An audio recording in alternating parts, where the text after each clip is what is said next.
URI versus URL যদিও হচ্ছে এই দুটো নাম অনেক সময় আমরা কনফিউজ করে ফেলি। বাট দুটার মধ্যে একটু ছোট্ট ডিফারেন্স আছে। আমার মনে হচ্ছে জাস্ট একটা ভিডিও দিয়ে এই জিনিসটা একটু ক্লিয়ার আউট করা ভালো।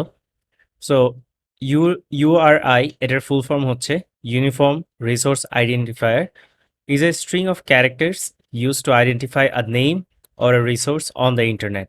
So simply চিন্তা করেন যে কোনো একটা ইউআরআই হচ্ছে জাস্ট আ স্ট্রিং যেটা ইন্টারনেটে কোনো একটা রিসোর্সকে পয়েন্ট করে। যেমন www.javapoint.com এইটা হচ্ছে javapoint.com এই ওয়েবসাইটটাকে পয়েন্ট করে বা এই জাভা পয়েন্টের যে রিসোর্স সেটাকে পয়েন্ট করে থাকে। আর ইউআরএল হচ্ছে ইউনিফর্ম রিসোর্স লোকেটর। এটা বেসিক্যালি ইউআরআই, কিন্তু এটাও আইডেন্টিফাই করে দেয়। ইউআরএল এটাও আইডেন্টিফাই করে দেয় যে কিভাবে আমি এই রিসোর্সগুলো অ্যাক্সেস করব। সিম্পলি আপনি আই থিঙ্ক এক্সাম্পলগুলো দেখলে অনেকটু ক্লিয়ার হয়ে যাবে।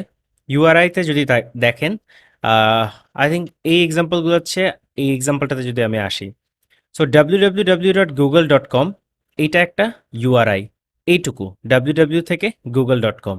সো এইটা কি পয়েন্ট করে আছে? এটা একটা স্ট্রিং, সিম্পলি চিন্তা করেন, বা একটা টেক্সট যেটা কোনো একটা রিসোর্সের লোকেশনকে পয়েন্ট করে আছে, দ্যাট ইজ গুগলের সার্ভারটাকে।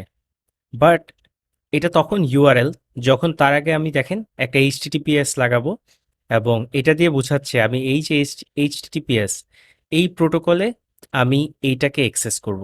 সো আমি যদি জাভা পয়েন্টের এক্সাম্পলটাতে আবার আসি, ডাব্লিউ থেকে শুরু করে এইটুকু পর্যন্ত আপনি যদি চিন্তা করেন, এইটা হচ্ছে একটা ইউআরআই। সো জাভা পয়েন্টের ওয়েবসাইটটাকে সে পয়েন্ট করে আছে বা এই লোকেশনটাকে, এই রিসোর্সটাকে সে পয়েন্ট করে আছে। কিন্তু আমি যখনই বলছি এইচটিটিপিএস, দ্যাট ইজ আমি বলছি যে এটা এইচটিটিপিএস প্রোটোকল দিয়ে আমাদের অ্যাক্সেস করতে হবে। তার ওয়েটাও বলে দিচ্ছি, identifies the way to access the information or access information. So তখনই এটা ইউআরএল। বেসিক্যালি ইউআরএলগুলো ইউআরআই, কিন্তু জাস্ট আমাদের এটাও বলে দেয় যে কোন প্রোটোকল দিয়ে বা আরও কিছু ইনফরমেশন দিয়ে দেয় কিভাবে আমি অ্যাক্সেস করতে পারবো সেই রিসোর্সটাকে। সো আরও যদি ডিটেলস দেখতে চান তাহলে অবশ্যই এই লিঙ্কটাতে যাবেন, ওখানে আরও খুব ভালোভাবে ডিফাইন করা আছে। আমি জাস্ট শর্টই একটু আপনাদের এটার সাথে, এটা যে ডিফারেন্ট এই কনসেপ্টের সাথে পরিচয় করিয়ে নিলাম। ধন্যবাদ।